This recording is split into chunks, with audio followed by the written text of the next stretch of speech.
वह बहुत ही ताकतवर था और उसके मुंह से आग भी निकलती थी। एक दिन ड्रैगन ने सोचा, अरे कितने दिन हो गए मुझे इसी जगह पर रहते हुए, अब तो यहाँ बोरियत सी होने लगी है। क्यों ना यहाँ से कहीं और निकला जाए और ताजे भोजन का मजा लिया जाए। ऐसा बोलकर वह ड्रैगन वहां से उड़ता है और आकाश में बहुत ऊंचाई पर उड़ने लगता है। उड़ते उड़ते वह ड्रैगन काफी दूर निकल जाता है और उसी जंगल के ऊपर पहुंच जाता है जिसमें शेर रहता था। ऊपर से वह देखता है कि बहुत सारे जानवर मस्ती में मस्त थे। अरे वाह, यहाँ तो बहुत ही मोटे ताजे जानवर हैं। ये तो मेरे कई महीनों के भोजन का प्रबंध हो गया। हा हा हा हा हा। ऐसा बोलकर वह जंगल में नीचे उतरने लगता है। इतने में एक हिरण की नजर उस ड्रैगन पर पड़ जाती है और वह हिरण जोर जोर से चिल्लाती हुई वहां से भागने लगती है। भागो भागो, ड्रैगन आया, भागो, सब अपनी जान बचाओ। सभी जानवर वहां से भागने लगते हैं। इतने में ही बकरी का एक बच्चा पीछे छूट जाता है और वह ड्रैगन उस बच्चे को उठाकर वहां से चला जाता है।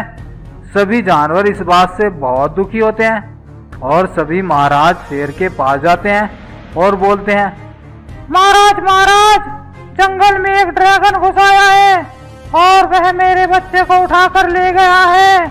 प्लीज कुछ करो महाराज। हाँ महाराज, वह ड्रैगन बहुत ही ताकतवर है और उसके पास मुंह से आग उगलने की शक्ति भी है। तो ये बात है। देखो दोस्तों, वह ड्रैगन बहुत ही ज्यादा ताकतवर है। उसे हराना हम में से किसी के बस की बात नहीं। यहाँ तक कि मैं भी उसका मुकाबला नहीं कर पाऊंगा। फिर क्या हमें यूं ही मरना होगा महाराज? नहीं दोस्तों, हम भले ही ताकत में उससे नहीं जीत सकते, लेकिन हमें उसे हराने के लिए अपनी बुद्धि का प्रयोग करना होगा। फिर महाराज शेर सबको अपनी योजना के बारे में बताता है।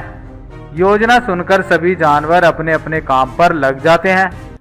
सभी जानवर मिलकर 2 दिन की कठिन मेहनत के बाद लोहे का एक बड़ा सा पिंजरा बनाते हैं, जिसके सुराख बड़े बड़े थे, लेकिन इतने बड़े भी नहीं थे कि उसमें से वह ड्रैगन निकल सके।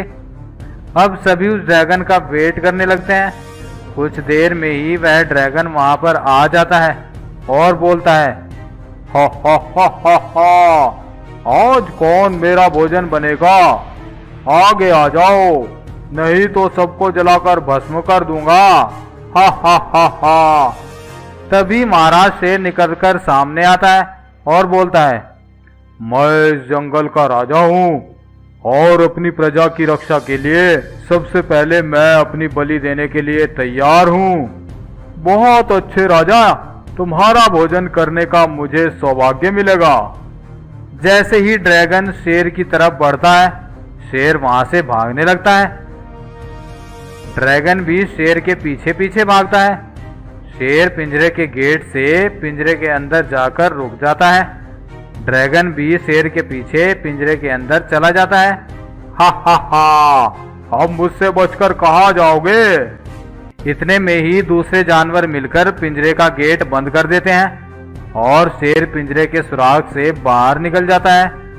ड्रैगन भी पिंजरे से बाहर निकलने का प्रयास करता है, लेकिन